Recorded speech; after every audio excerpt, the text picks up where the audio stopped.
Ika-21 Kabanata. Ang paglalakbay ni Pablo sa Jerusalem. Nagpaalam kami sa mga namumuno sa iglesia sa Efeso at bumiyahe kami ng tuloy-tuloy hanggang sa nakarating kami sa Kos. Kinabukasan dumating kami sa isla ng Rhodes at mula roon nagpatuloy kami sa Patara. Doon sa Patara ay may nakita kaming barko na papuntang Phoenicia, kaya sumakay agad kami.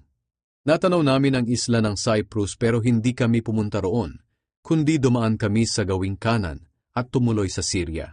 Dumaong kami sa bayan ng Tyre dahil nagbaba roon ng kargamento ang barko. Hinanap namin doon ang mga tagasunod ni Jesus at nakituloy kami sa kanila sa loob ng 1 linggo. Sa pamamagitan ng kapangyarihan ng banal na Espiritu, binalaan nila si Pablo na huwag pumunta sa Jerusalem. Pero pagkaraan ng 1 linggo, nagpatuloy kami sa aming paglalakbay. Lahat sila pati ang kanilang mga asawa at anak ay naghatid sa amin sa labas ng lungsod. Lumuhod kaming lahat sa dalampasigan at nanalangin. Nang makapagpaalam na kami sa kanila, sumakay kami sa barko at umuwi naman sila. Mula sa Tyre, nagpatuloy kami sa aming paglalakbay papuntang Ptolemais. Pagdating namin doon, nakipagkita kami sa mga kapatid at tumigil kami sa kanila ng 1 araw. Pagkatapos, pumunta naman kami sa Cesarea. Pagdating namin doon, pumunta kami sa bahay ni Felipe na tagapangaral ng magandang balita, at doon kami nakituloy. Si Felipe ay isa sa mga 7 lalaking hinirang noon sa Jerusalem na tumulong sa mga apostol. 4 ang kanyang anak na dalaga na pawang mga propeta. Pagkaraan ng ilang araw, dumating ang propetang si Agabus mula sa Judea. Pinuntahan niya kami at kinuha ang sinturon ni Pablo at itinali sa kanyang mga paa at mga kamay. At sinabi niya, "Ayon sa banal na Espiritu, ganito ang gagawin ng mga Hudyo sa Jerusalem sa may-ari ng sinturong ito, at siya ibibigay nila sa mga hindi Hudyo." Nang marinig namin ito, kami at ang mga kapatid doon ay humiling kay Pablo na huwag nang pumunta sa Jerusalem. Pero sumagot si Pablo, "Bakit kayo umiiyak? Pinahihina lamang ninyo ang loob ko. Nakahanda akong magpagapos at kahit mamatay pa sa Jerusalem para sa Panginoong Jesus." Hindi talaga namin mapigilan si Pablo, kaya sinabi na lang namin, "Matupad sana ang kalooban ng Panginoon." Dumating si Pablo sa Jerusalem. Makaraan ng ilang araw, naghanda kami at umalis papuntang Jerusalem. Sinamahan kami ng ilang mga tagasunod ni Jesus na taga Cesarea. Dinala nila kami sa bahay ni Manason na taga Cyprus, at doon kami nakituloy. Si Manason ay isa sa mga unang tagasunod ni Jesus. Dinalaw ni Pablo si Santiago. Pagdating namin sa Jerusalem, malugod kaming tinanggap ng mga kapatid. Kinabukasan sumama kami kay Pablo at dinalaw namin si Santiago. Naroon din ang mga namumuno ng iglesia sa Jerusalem. Pinati sila ni Pablo at ikinuwento niya ang lahat ng ginawa ng Diyos sa mga hindi Hudyo sa pamamagitan niya. Nang marinig nila ito, nagpuri silang lahat sa Diyos at sinabi nila kay Pablo, "Alam mo kapatid, libo-libo ng mga Hudyo ang sumampalataya kay Jesus at silang lahat ay masigasig sa pagsunod sa kautusan ni Moises.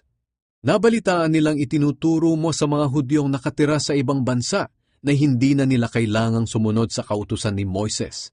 Sinabi mo raw na huwag na nilang tuliin ang kanilang mga anak o sundin ang iba pang kaugalian nating mga Hudyo. Ngayon, ano kaya ang dapat mong gawin? Sapagkat siguradong malalaman nila na nandito ka. Mabuti siguro'y gawin mo ang sasabihin namin sa iyo. May 4 na lalaki rito na may panata sa Diyos. Sumama ka sa kanila at gawin ninyo ang seremonya sa paglilinis ayon sa kautusan. Bayaran mo na rin ang gastos nila sa seremonya para makapagpaahit din sila ng kanilang ulo. Sa ganitong paraan malalaman ng lahat na ang balita na narinig nila tungkol sa iyo ay hindi totoo dahil makikita nila na ikaw din ay sumusunod sa kautusan ni Moises. Kung tungkol sa mga hindi Hudyong sumasampalataya kay Jesus, nakapagpadala na kami ng sulat sa kanila tungkol sa aming napagkasunduan na hindi sila kakain ng mga pagkain na inihandog sa mga Diyos-Diyosan o dugo o karne ng hayop na namatay na hindi tumulo ang dugo. At iwasan nila ang sexual na imoralidad. Kaya kinabukasan, isinama ni Pablo ang 4 na lalaki at isinagawa nila ang seremonya ng paglilinis. Pagkatapos, Pumunta si Pablo sa templo at ipinagbigay alam kung kailan matatapos ang kanilang paglilinis para maihandog ang mga hayop para sa bawat isa sa kanila. Hinuli si Pablo. Nang matatapos na ang ikapitong araw ng kanilang paglilinis, may mga Hudyong mula sa lalawigan ng Asya na nakakita kay Pablo sa templo. Sinulsulan nila ang lahat ng tao roon sa templo na hulihin si Pablo.